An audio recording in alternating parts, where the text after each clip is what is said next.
пеш аз оғози бозии ниҳои ҷоми Тоҷикистон оид ба футзал 2022 собиқ дарвозабони тими миллии футзали Тоҷикистон Миралӣ Шарипов ҷоми Тоҷикистонро ба майдон баровард. дастаи сорокампанияи шаҳри Душанбе дар соли 2022 хетрики тиллоӣ кард. пас аз пирӯзӣ дар суперҷоми Тоҷикистон ва Суперлигаи Тоҷикистон, дастаи Пайрав Воҳидов ҷоми кишварро низ моли худ кард. дар бозии ниҳои ҷоми Тоҷикистон 2022 оид ба футзал, дастаи сорокампания бар тими Амонатбонк пирӯзӣ ба даст овард. дидори дастаҳо дар маҷмӯаи варзишӣ Кумитаи Андоз зоҳир гардида бо ҳисоби 5-0 ба суди футзалбозони Сороб ба анҷом расид. дар дидори мазкур Самандар Изомов ба задани 2 гол даст ёфт ва ба номаш дублро сабт кард.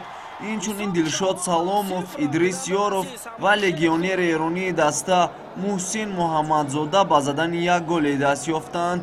лозим ба ёдоварест ки қаблан сорокампания дар солҳои 2020-2021 соҳиби ҷоми Тоҷикистон гардида буд.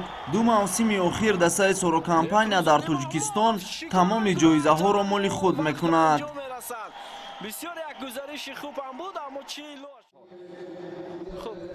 пас аз анҷоми рақобати ниҳоӣ маросими ҷоизасупорӣ баргузор гардид.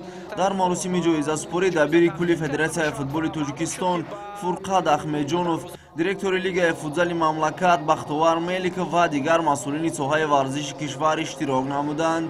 аз ҷониби Лигаи футзали Федератсияи футболи Тоҷикистон доварони бозии ниҳоӣ аз он ҷумла Беҳрӯз Муртазоев, Сафаралӣ Маҳмадизода ва Наврӯзҷони Сулаймон бо сипоснома қадрдонӣ гардиданд. Самандар Изомов аз ҳайати дастаи сорокампания беҳтарин бозингари бозии ниҳои ҷоми Тоҷикистон 2022 эътироф шуд. беҳтарин дарвозабони мусобиқа дарвозабони эронии сорокампания Меҳдӣ Мустафоӣ гардид. ба ҳайати кормандон ва ситоди мураббиёни дастаи Амонатбонк медалҳои нуқраи ҷоми Тоҷикистон тақдим гардид. футзалбозони дастаи сорокампания дар баробари медалҳои тилло инчунин ҷоми мамлакатро болои сар бардоштанд.